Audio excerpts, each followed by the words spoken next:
My name is Trevor.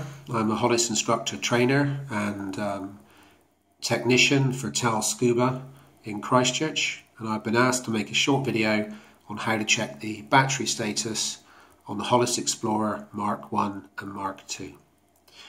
So here we have the handset. The first thing we need to do is turn it on.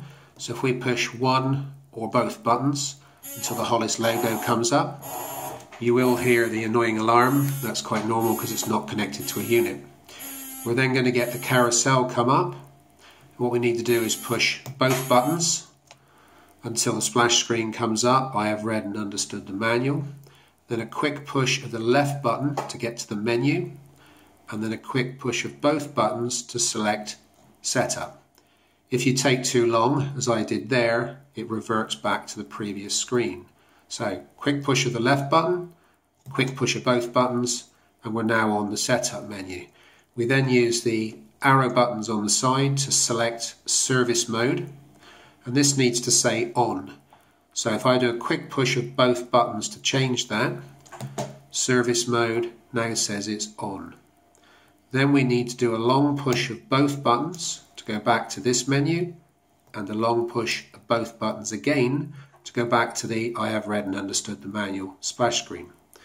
Now we can call up the hidden screen that's not in the manual. So push and hold both buttons until we get this status screen come up. This is actually very useful for Explorer divers because we can look up both the battery status and our cell status.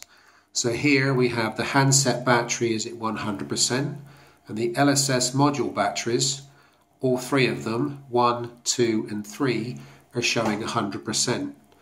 One of the problems we can have with the Hollis Explorer MK1 is cell failure, and we recognise this, battery cell failure that is, we recognise this by one of the battery cells being substantially lower than the others. Typically this is battery 1, so we might have something like 70%, 90%, 90%, and this is indicating a problem with a battery cell. The unit will not allow you to go diving unless all three cells have sufficient power in. If we push the more button, we then come across to the O2 cells, and here we're seeing 25, 20 and 22 millivolts. So they're all looking okay in air.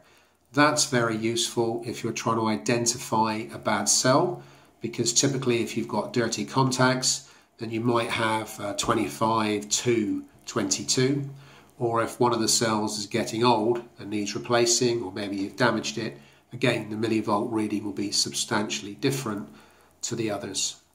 Hope that's helpful. Enjoy your diving.